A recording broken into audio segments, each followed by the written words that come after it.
She's one of the 5 Kennesaw State cheerleaders who were both praised and criticized for taking a knee during the national anthem last season on September 30th. From the football field at Kennesaw State University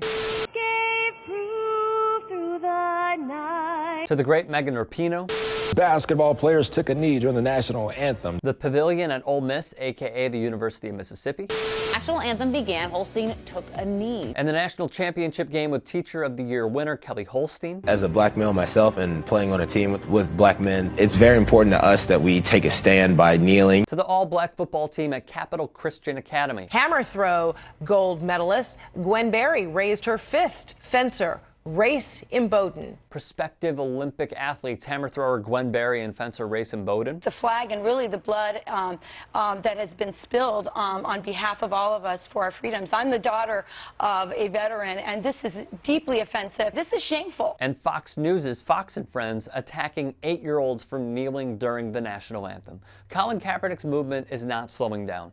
His message was to bring awareness to the slayings police officers conduct at an alarming rate to minorities and marginalized communities across this country. As seen above, the movement has not been silenced as the NFL has attempted to do. Rather, it continues to blossom in the fight for equality. Josh Johnson is a senior basketball player at Webster High. He has been kneeling for 4 years. He told WebsterJournal.com he remembers a senior teammate at the time said he could not stand and acknowledge a country that oppresses people of color and minorities. He said to me, "This involves you. This is your history too." So I looked into it and started to figure out what he was trying to protest, and it made me want to do it as well. The photos taken by Vanessa Jones show Johnson on the left, kneeling in unison with teammate Blake Farrell during the playing of the Star-Spangled Banner. Johnson admits to the Journal there was friction between he and his teammates. When he first started kneeling, not everyone was accepting of his desire for change. Some of my teammates are okay with kneeling.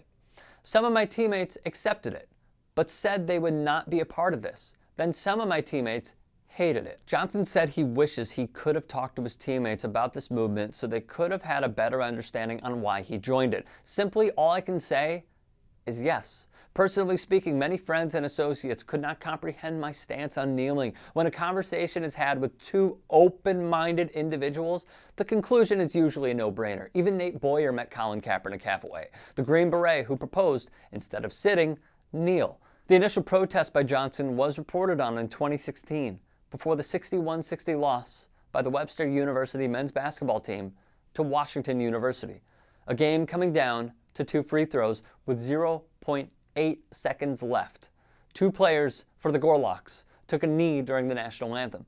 Senior guard Jonathan Ojo and freshman guard Josh Johnson were the 2 players. The action started in the beginning of the season at an exhibition game against Drury, November 11th. Ojo and Johnson already discussed kneeling before the season started with their head coach, Chris Bunch. I don't mean to offend anyone who risked their lives, and I really appreciate the sacrifices that have been made. With that being said, we live in a society where minorities are constantly being discriminated against based only on the color of their skin. Until America's true promise of freedom and equality is given to everyone, I will continue to kneel and fight for this movement. I knelt because America is considered the land of the free, but minorities are not treated fairly. I wanted to take a stand and send a message. I want people to know that I'm not afraid to take a stand and fight for what I believe in.